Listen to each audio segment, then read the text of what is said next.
actually, no, we'll go, because you're that way. It's underneath. Give Anthony Burke a big round of applause, ladies and gentlemen. There we go.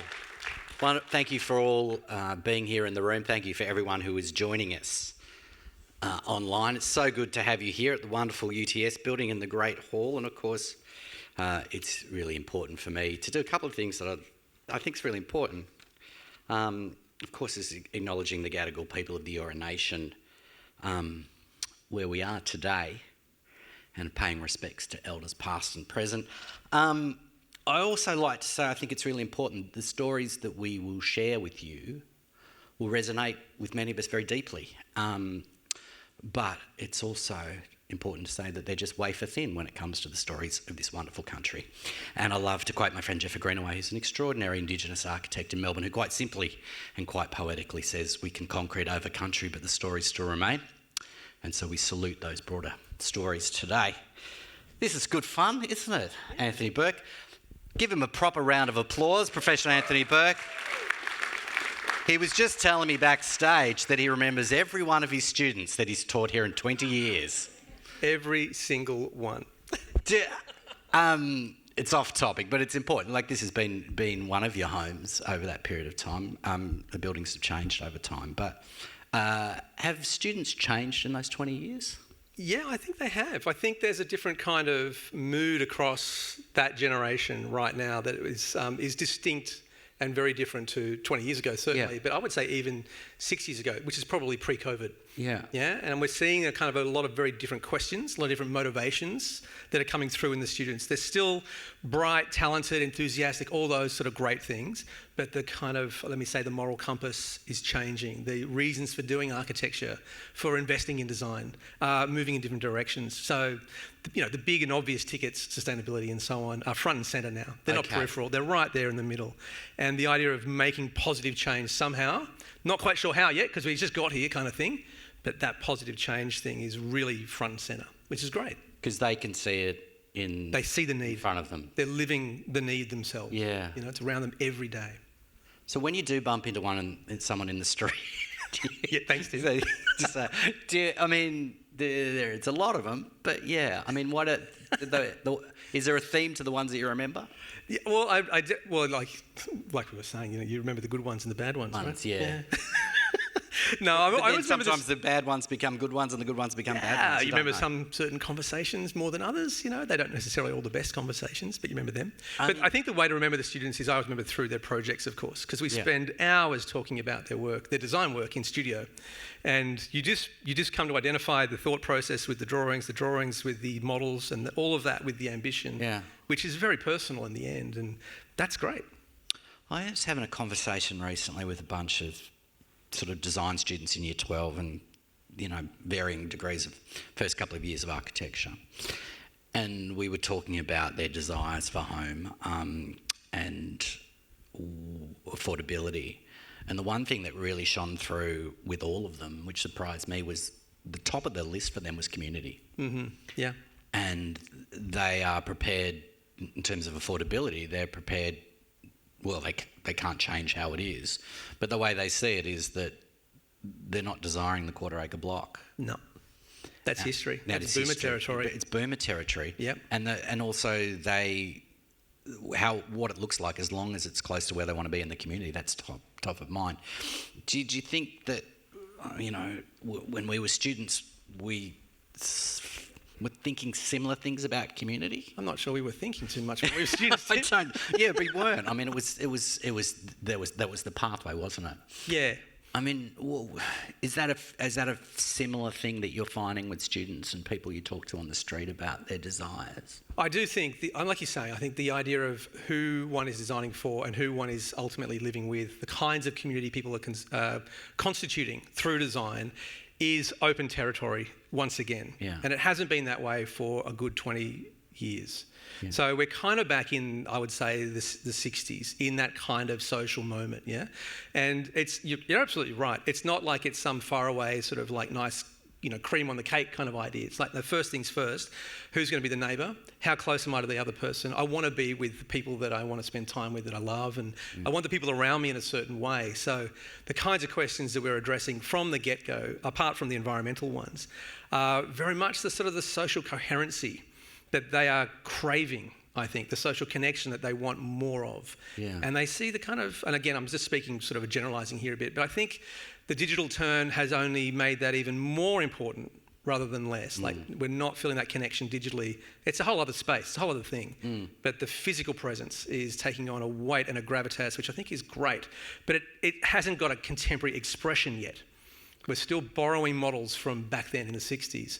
And that is the current, I think that's a really great moment for the current innovation in design, is those new models of that community. Yeah, well, that we're going to actually kick off. We should talk about technology and sustainability while we're talking on here. Of course, we will be taking your questions. They've given me an iPad for it as well. God help us. Yeah, I don't know how to use it because I'm not a boomer, but no, I do know how to use it. We're using Slido for this event. There we go. If you're online, it's very easy for you to find. If you're in the room, please. Yeah. I just noticed everyone under the age of 25 just took their phones out of their pockets. Yeah. Yeah, great. Yeah. I'm old-fashioned. I'd ask you to put your hand up, because we're talking about community. I mean, and that's all human contact, isn't it? This sort of idea. The similarities of what we want from house and home, to be close to people. You're talking about technology and that desire for how people want to live in the future.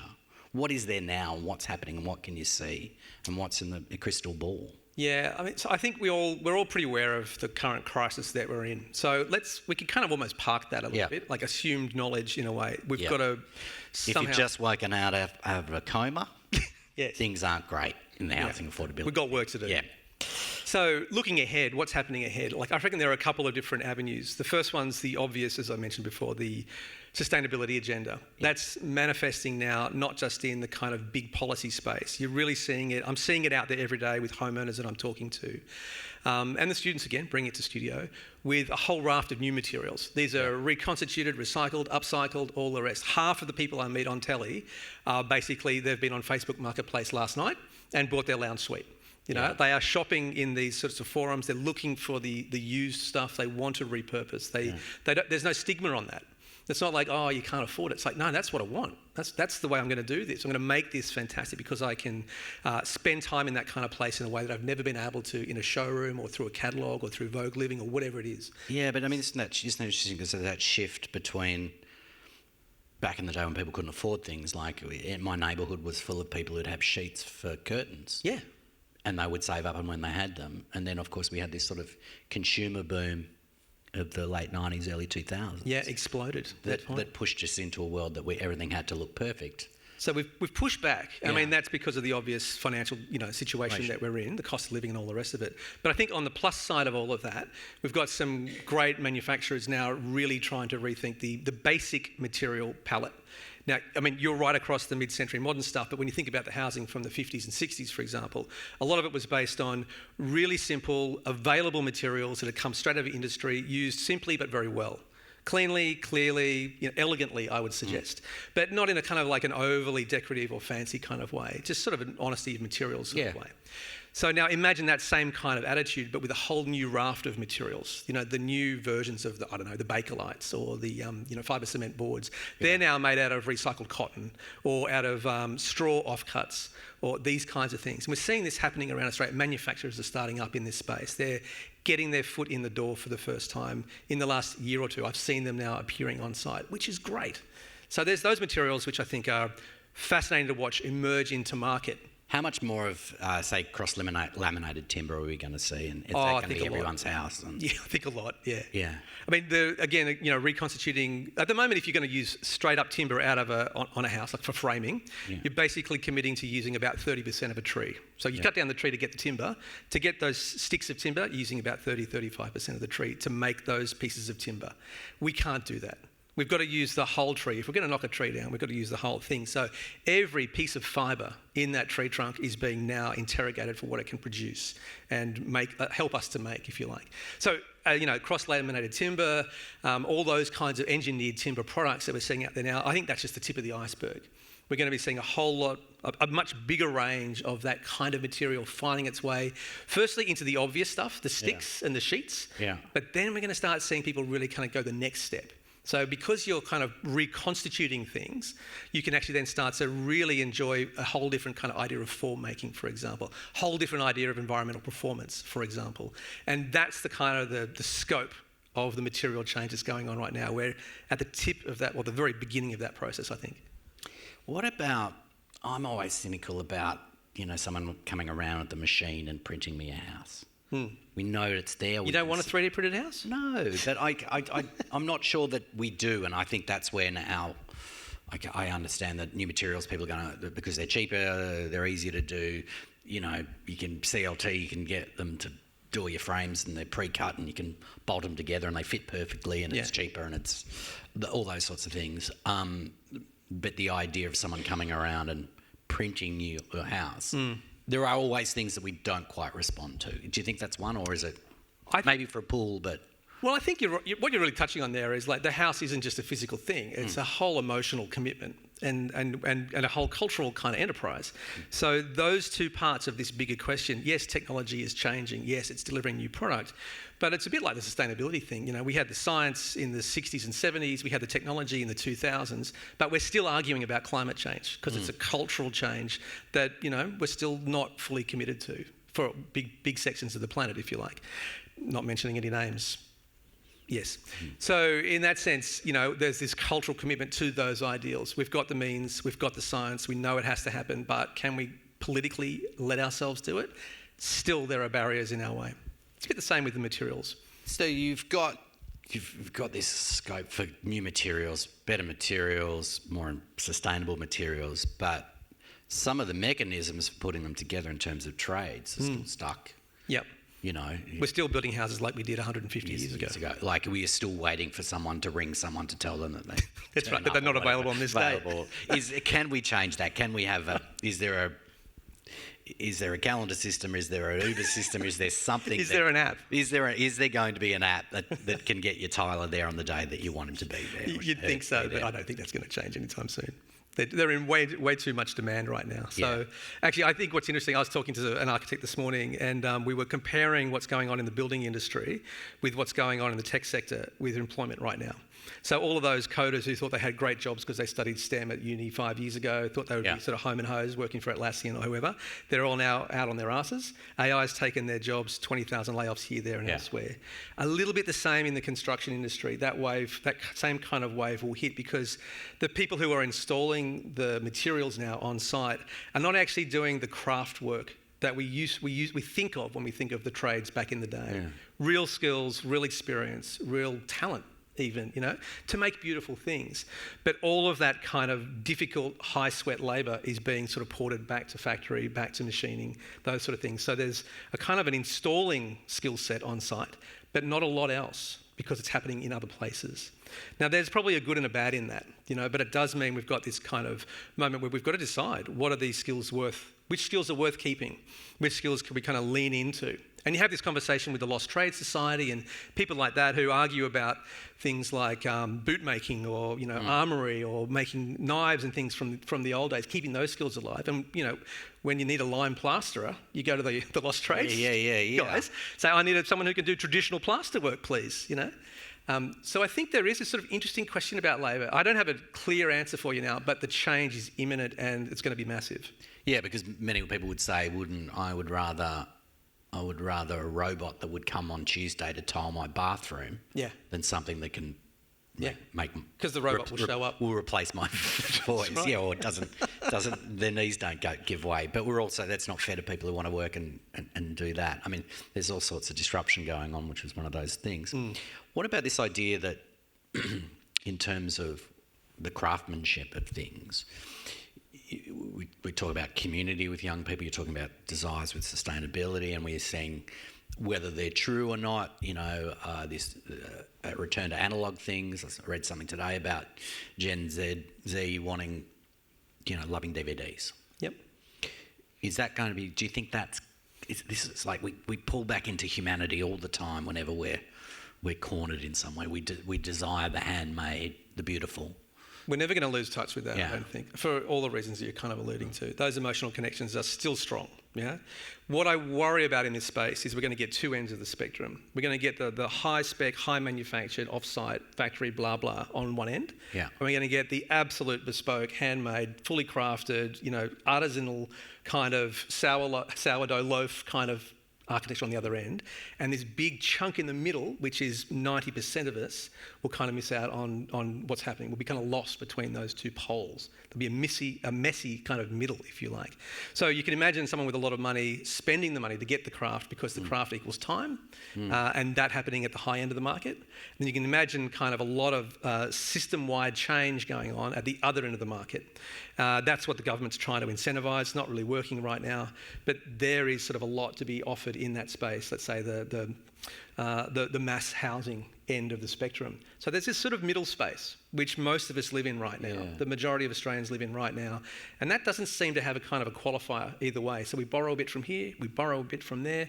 We're a little bit lost right now, I think. In terms of different housing models, we talk a lot about this idea of the missing middle, and then we talk about high density, and then we talk about boomers having to come out of their house and move on and leave where they are so we can free up houses for people. What are the best solutions you've seen in terms of new housing models that work for boomers, works for people in Gen X, and I suppose most importantly will work for people who want to get into the market? Yeah. So the best examples. I mean, what we're talking about, just to be kind of clear in my mind, in that moment that we're in, the way I talk about it is we've got a generation of change in front of us. That's 20 years of change that we have to now invest in. We need the change. All the factors around us are saying the environment, the money, the social, the health, all of those things are saying we need to change the way we think about our homes, not just in this country, but around the whole world. Yeah. So with that in mind, where are we going? I think we've got a kind of, we've got a moment here where I don't know how to say it, the type of houses that we're imagining typologically, they're just simply not the 60s and 70s anymore. We can kind of understand that, and yet we still idolise those sorts of houses. And that's the sort of like the 3-bedroom, 2-bathroom, carport number, That's still home to all of us, really. That's the image that comes to mind. But the people that's only 43% of the Australian population, though, that would be a nuclear family, that would be in one of those homes, or those homes were designed for. So if you think about designing for purpose or fit for purpose design, we're really designing for something like, say, the 15% of us who live in apartments. We're designing for the rapidly growing number of single women over the age of 55 who can't afford that home, that typical home. We're designing for generation rent, as you say, everyone under the age of 35 who doesn't know how to get into the housing market. So they're struggling with I can't afford this, but this is all I can imagine. So this is why I talk about this kind of generation of innovation. We've got to sort of start providing new models. So what are the models? Today again, I saw one on site today where it's a housing model on a very tight site, 100 square metres of the house on an 80 square metre site in Alexandria here in Sydney. The actual house is a bit like it's for a blended family. Yeah. So the kids, there's 4 kids from the 2 partners who are now together, but the kids are only in the house half the time. Yeah. And in different mixes. So there might be as many as 6 people in the house on any given evening, or there might just be 2. And that changes daily. So the way that this has been built is like 4 very small bedrooms for the kids. They're not even bedrooms. They're more like sort of a closet big enough for a bed and some storage under the bed. Yeah. And then mum and dad live upstairs. They've got a regular kind of bedroom and all the rest. But this kind of adjustable, these sort of 4 bedrooms, they're fully adjustable. You can close bifolds, you can open sliders, you can put 2 of them together, you can have them all as 4 or make them 2 or 3 and 1. All these options are now being built into the house. And it's you can't point to these spaces and say, oh, there's a kid's bedroom. It's just, It's simply not. And I say to the architect, so what do your kids think about this? They must be a bit, annoyed at the fact that you're only giving them a bed that's 2.5 metres wide by 2.5 metres. That's not a bedroom. They're like, no, well, we don't want the kids in their bedrooms. And we don't want the kids at home when they're 28 We want the kids to sort of have independent lives. We want to help them be out in the world. There. And look, we live in Alexandria. There's great pools, there's great libraries, there's great facilities all around us, great parks.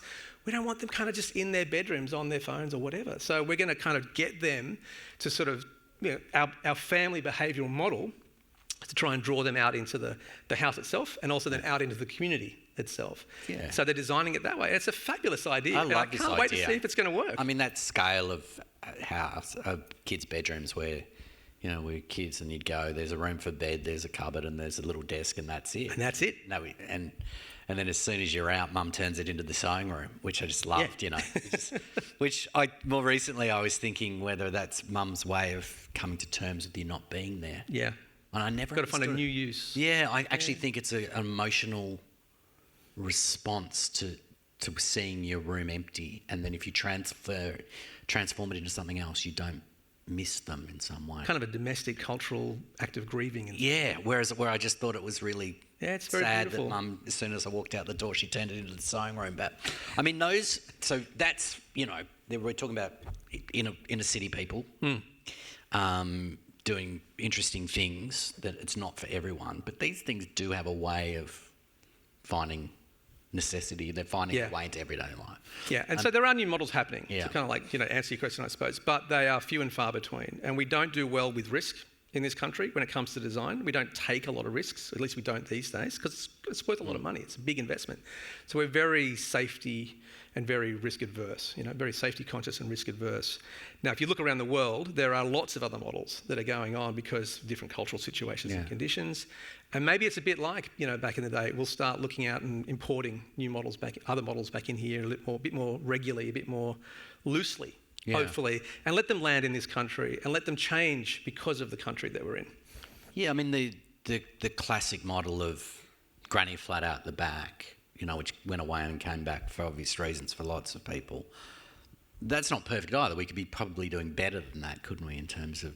I think we can. Yeah. Yeah, I mean, because, like you say, that was kind of like basically a garage that got converted, right? Yeah. So now you think, well, Granny's going to live there. We're in now an extended family situation. Let's make that really work. Let's not just sort of see it as a bolt-on.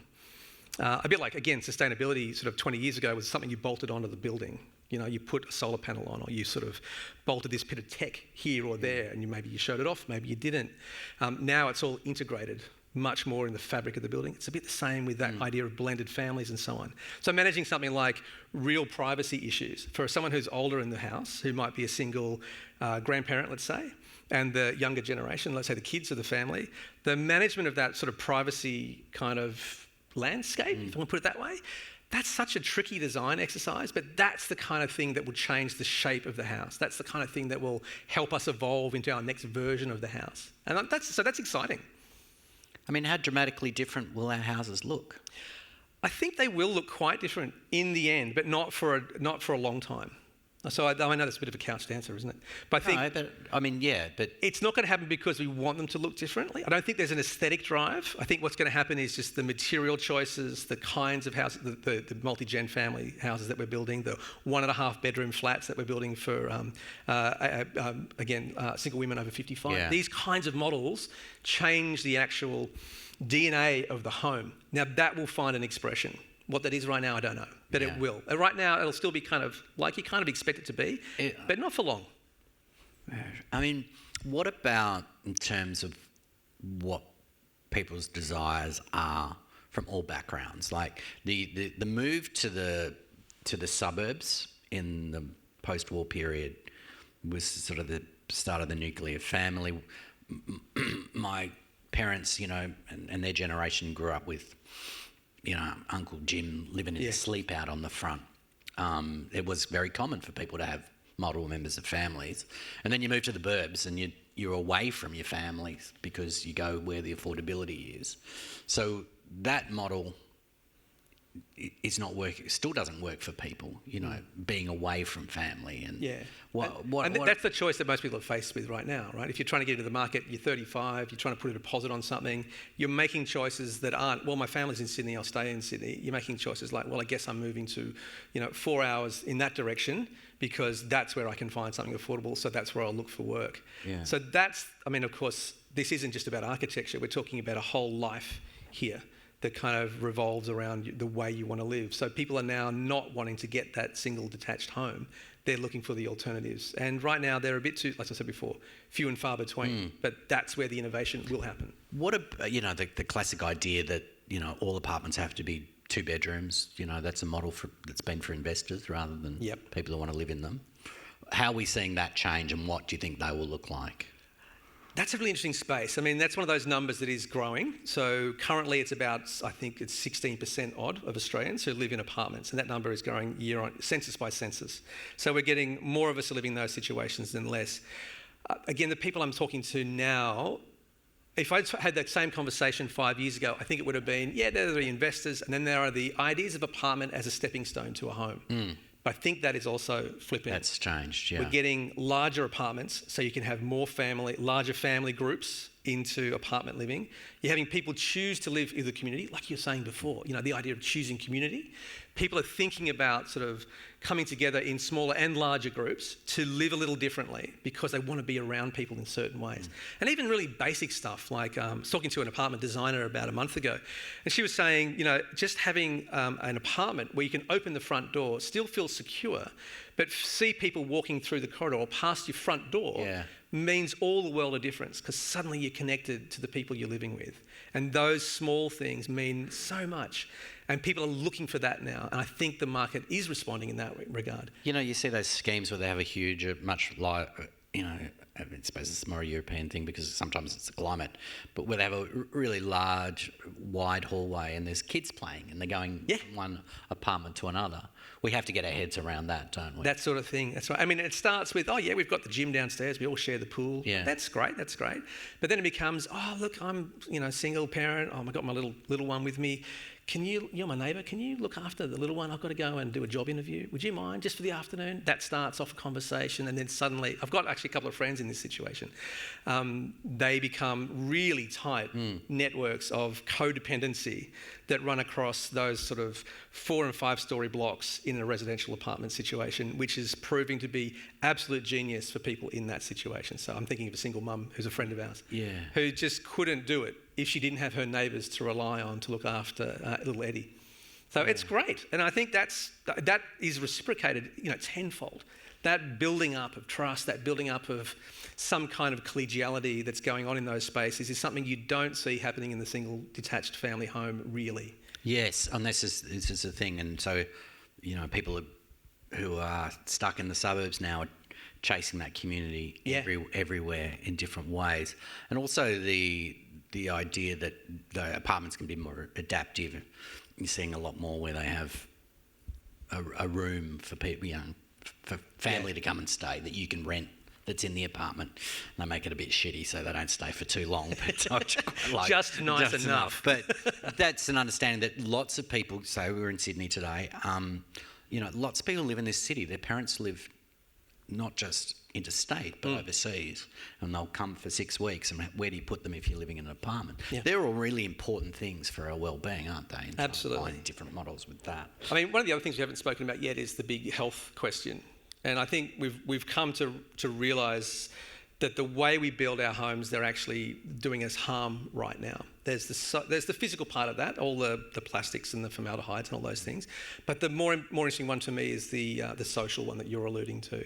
So things like the loneliness epidemic that's going on, that's tied very much to the fact that we've isolated ourselves from the street. We've pulled back from the street. We've pulled back from our edges. We've built our walls higher. We've built ourselves completely self-contained media rooms and 4-car garages, all that stuff, so we don't have to rely on anything beyond the boundary. But that kind of health side to it, that social health, is so critical to your well-being and your longevity, if you like, living a long and happy life. So people are really questioning that. I was talking to an expert from the UK the other day about AI. And I'm saying, so how is this guy did a report for the Royal Institute of British Architects. How's AI being used in London right now? expecting him to say, oh, well, 60% of architects use AI to visualise their new designs. No, he says, the most interesting thing that AI is doing is completely reassessing all the health data that's out there in these enormous databases that we've never really had access to ascertain the connection between our homes, the environments we grow up in, and how that affects our health as we age. And he said what we're finding already is that the condition of the spaces we grow up in when we're little actually will change our life expectancy by as much as 10 years. So you will live 10 years longer if you grow up in a house that is healthy when you're little than if you grow up in one that is less healthy. So that's just kind of one thing we can now start to point to. So we're seeing AI make contributions in this kind of way, which to me was like, wow. Yeah. Why didn't I think of that? That's amazing. Mining all this great data from a whole other field to bring it back into architecture and then respond. That's kind of a really fascinating moment, I think, for this generation of change that we're at the cusp of. We should talk about, we're going to take some questions real soon, but we should talk about, we touched a bit on the Australian dream, but affordability. What can be done, and is better design? It can't solve all the problems, but it can help a little bit, can't it? We just sort of hope a little bit. Are you being optimistic there? It's like, can't it please tell me it is? Something's going to help. I mean, you've seen this. You've been travelling around Australia. You can see the different sort of like financial registers and impacts and difficulties. With that idea that,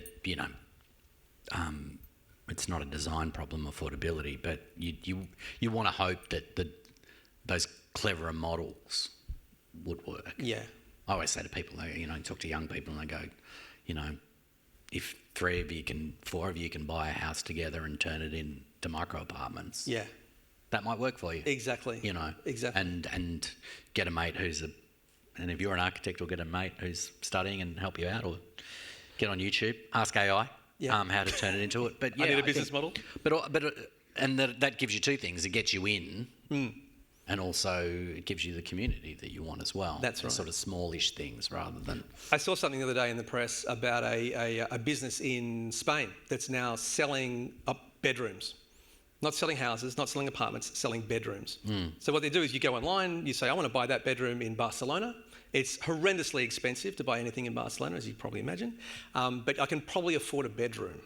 And then it sort of somehow does some sort of quality check. It measures you up against the other people in the other bedrooms in the apartment that you're buying into, and you buy a single room in an apartment complex, or in an apartment.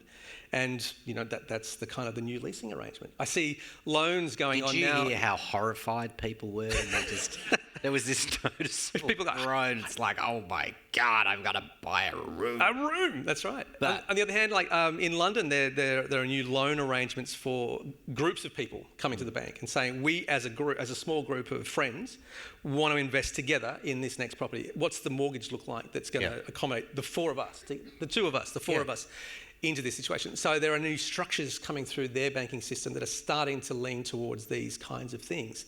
I don't see it happening here in Australia. It may be, but I don't see it happening here yet. But that will change. It won't change the cost, but it will change the access. And I think when you talk about access and cost, one of those things is we have plenty of housing in Australia. We just don't have it available to the people who need it. Yeah. So you've heard all those sort of stats, 1 million empty homes every night, those kinds of things, 330,000 spare bedrooms in New South Wales. I can't remember the exact stats, but it's like a huge amount of vacant real estate that could easily be picked up or reused or repurposed or made available, but it's not under the current system. All our rooms were utilised 70, 80 years ago. Someone would rent out the rooms to students or whoever. Right. Or we were just building houses that were 110 square metres. Yeah. They were small houses. And all the rooms were full. Kids stayed in bunk beds, that was that kind of thing. So we had a really great sort of efficiency, if you like, back then. But then in the 2000s, we suddenly jumped from 110 square metre houses to double that. And now we're, at sort of like a bit more than that again. So the idea that the apartments were transitional places, or if you couldn't make it, the 1950s, it was like only foreigners live in flats. That stigma that went with it. Early social housing, high-rise social housing, children under the age of 7 or 8 weren't allowed to live in them. That's how it's in it. So we've seen a huge shift to that, to apartments. Do you think we are closer to everyone feeling... Destigmatising the apartment? Yeah, But yeah, have we changed? Not yet, but we are. Yeah. Yeah, and I think that's the thing. Again, that's why I come back to this. It's none of this stuff we're seeing in the news is going to change overnight. None of the great new tech we're seeing come through the pipeline is going to impact immediately, of course.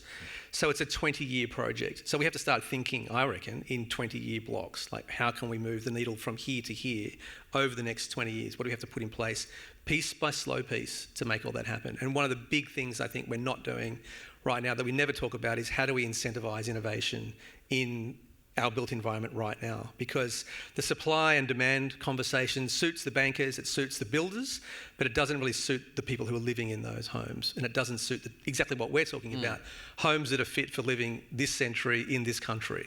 You know, that's what we need to be moving towards. Yeah, because we hear all these stories about there's builders who only want to build apartments for downsizers, not for anyone else because there's more money in it, and then you get these poor downsizers and they sell their property and they think, oh, this is going to be good, and then end up buying some apartment and the strata fees are ridiculous. Through the roof. Yeah, and then they're crying too and they hate their apartment, or maybe they like their apartment. I don't know. I mean, it's a difficult punishment situation. cycle that I think... what I don't like is amongst all the conversations of the blame. So you have to move, or you got that cheap. Yep. And I don't think that's so deeply unfair. Yeah. And I don't think it helps anyone. And also, what also I don't think helps anyone is ignoring the dreams, and I can't speak for younger people, but when you hear people talk about it, if their dreams are different, understanding that it's different and not putting our imprint of what we wanted on them. It's their job to... It's not our job to reimagine the Australian dream, it's their job to reimagine the dream that they want. Yeah, well, we can help and do everything build we their can dream. and help them do that. Yeah. By having those sorts of conversations about it. Where's the optimism, you reckon? I think about this a lot, actually, Tim. I mean, kind of like there's a lot of doom and gloom in our particular space. Yeah. As you're very well aware. I think there is optimism, though, because I do think people are recognising, the need for change. So we will be forced to change at the first blush because we simply can't afford. The climate's telling us to change. We're getting flooded, fires, all the rest of it. So we will make initial changes. But then the optimism to me is, again, in this kind of moment of reinvention, that we're kind of, all of the cards are around us right now. We just haven't started reaching for them, I think. But we will, and we will soon, because we'll be finding ways to move past necessity back into optimism, back into a more speculative idea of what a beautiful life in Australia could really be for everyone. I think those kinds of things are just there in front of us. So once we get through this moment of real crisis, and it is a genuine crisis, people are living very tough at the moment for all sorts of reasons, all across the demographic spectrum. So this doesn't just impact the under 35s or the over 55s. Everyone has their version of the housing crisis that they're carrying around with them, right? So I think once we can kind of get past this kind of trauma, this moment, there is a real optimism which is kind of being sown. The seeds are being sown for that right now. I have to believe that. You have to. I have to believe. I always think that... Well, you bring me back to the students. I see it in the students' Yeah, faces I when they think- walk in the door. They're like, I'm here to fix the problem. You can... I want to get involved, you know. And I think, Find a workaround. yes, how do I help you? Poison your parents, move into their house. So I just Did say you say that out loud? Yeah. I think there's a movie about that. We have got lots of questions here. Lisa said, it's great to see the community title idea reborn in developments such as Nightingale. Is the shift happening anywhere else in the world? Perhaps the question should be, sorry to reinterpret your question, Lisa. The Nightingale model, we should talk briefly about it, and is it working enough? Could we see more of them? Is it working enough? It's working very well where it's landed in Victoria right now. The models that are down there, the buildings that are working, that have been built, a fabulous proof of concept, which is now well beyond the kind of like the concept stage. You know, it's living and breathing.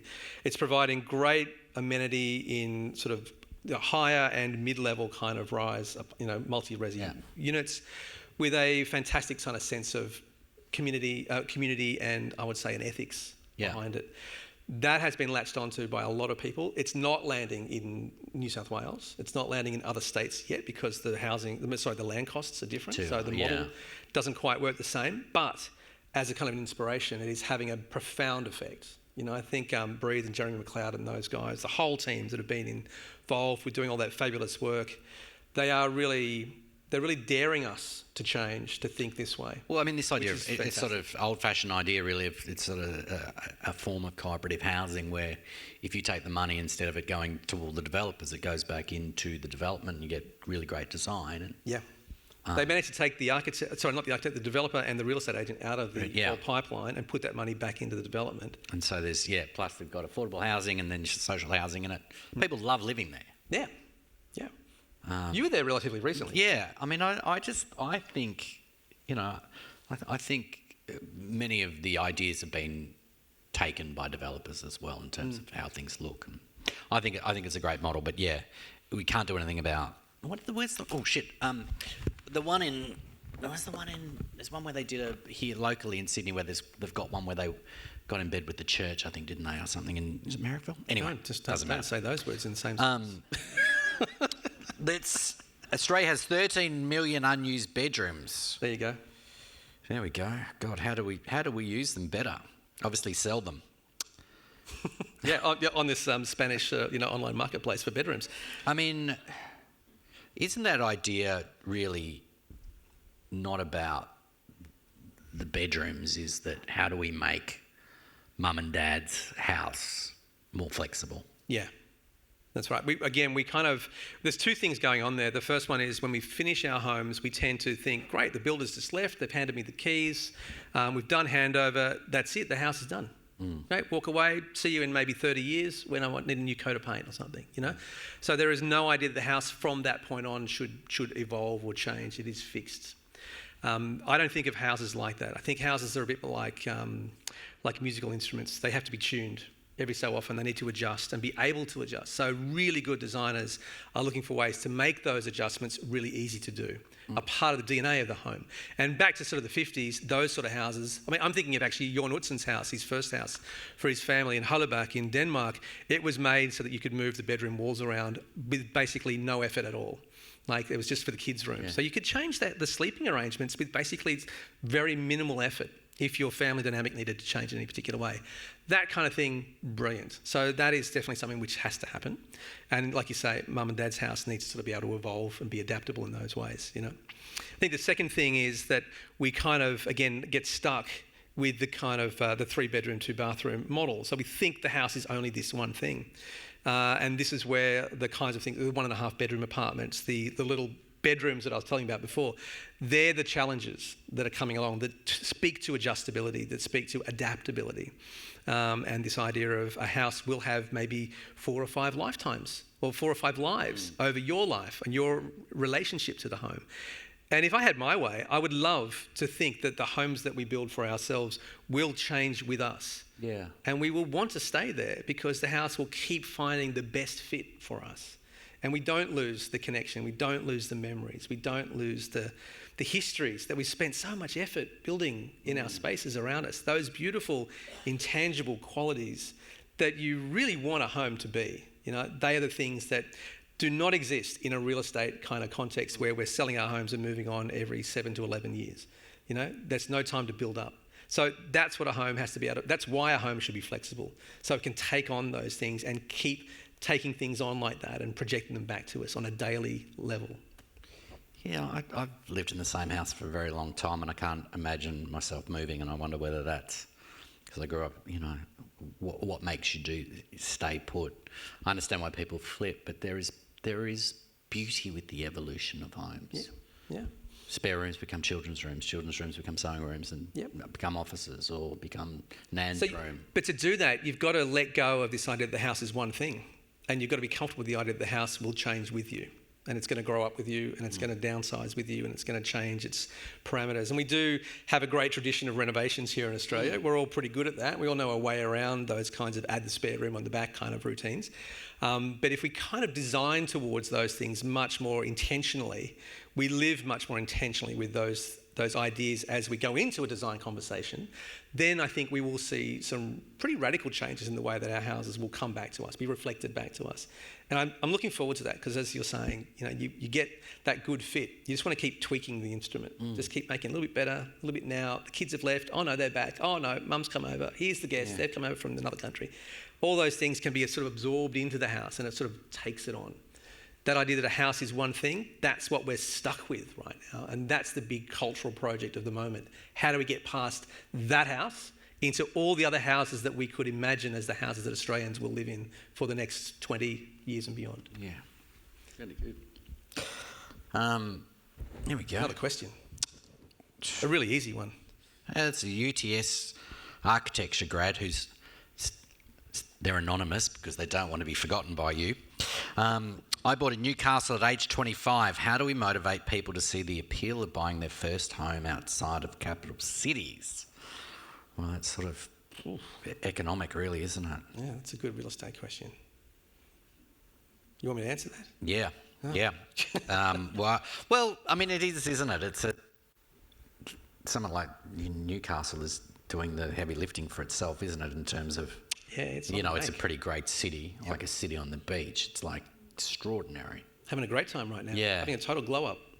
And and then I suppose the assumption behind that question is that the only way to get in is to start buying through a kind of like a investment kind of model, and then stepping stone your way through the property market. Yeah. What we're kind of talking about here is like, no, it's 4 or 5 people getting together to kind of build where they want to live in a way that they can afford to live there.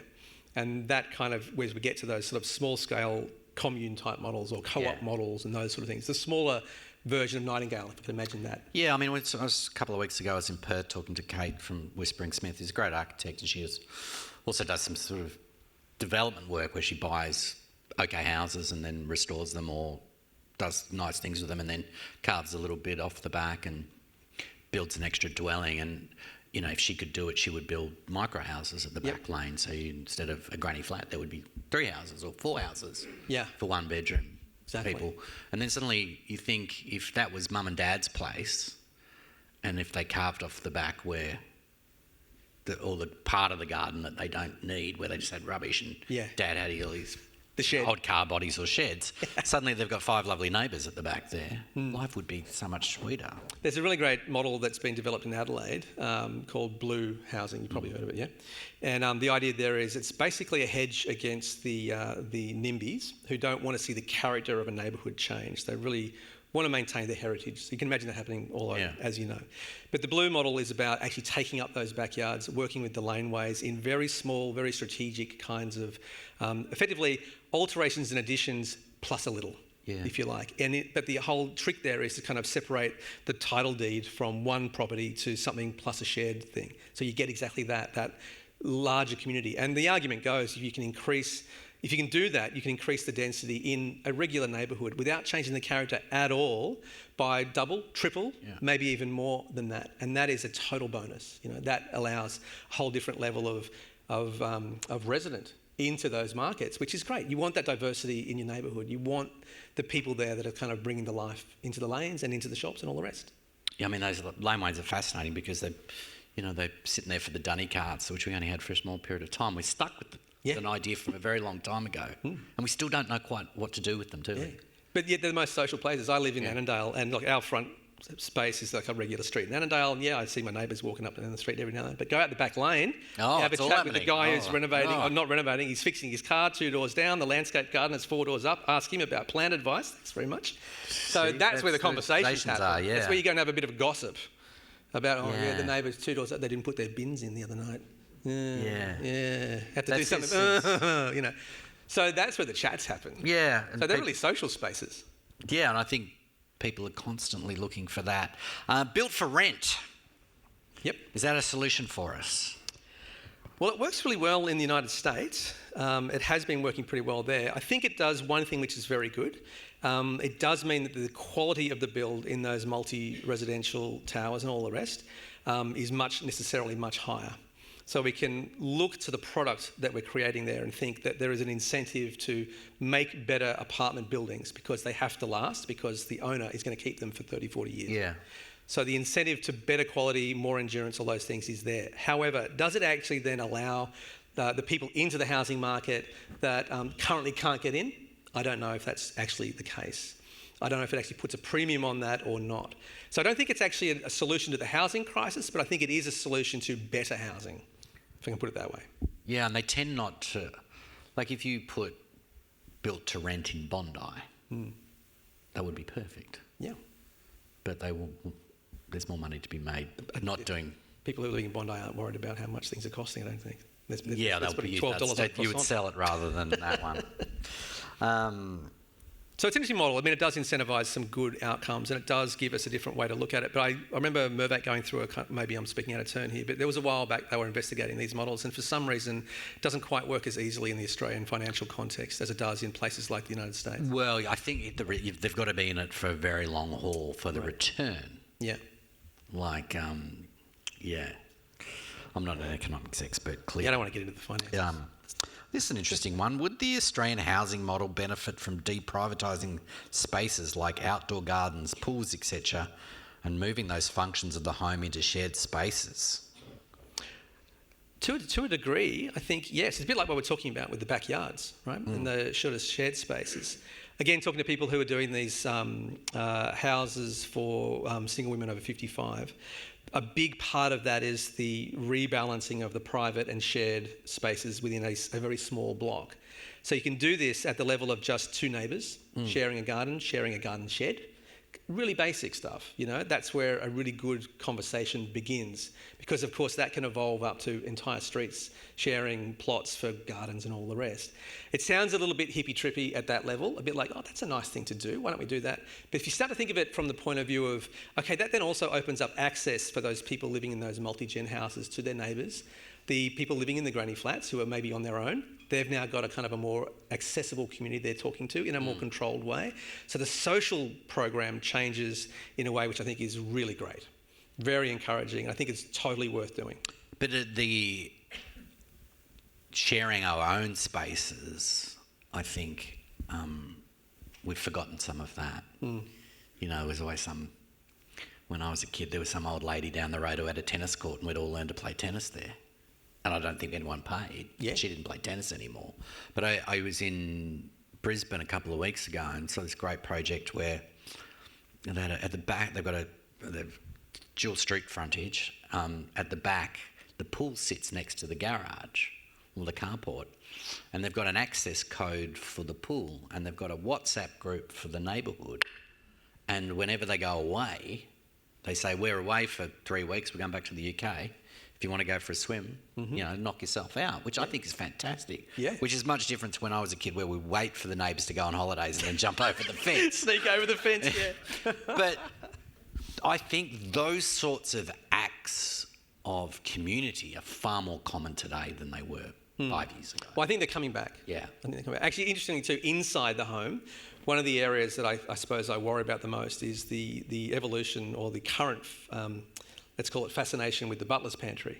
So the butler's pantry is about having a show kitchen where you display your cooking skills for your guests. You don't really chat so much, you kind of put on the show and you put all the mess in the butler's pantry. But what that does, apart from all of that stuff, is it actually takes away a space that's been in the home as we've understood it traditionally, where we would have those, let's call them those difficult, not quite public and not quite private conversations.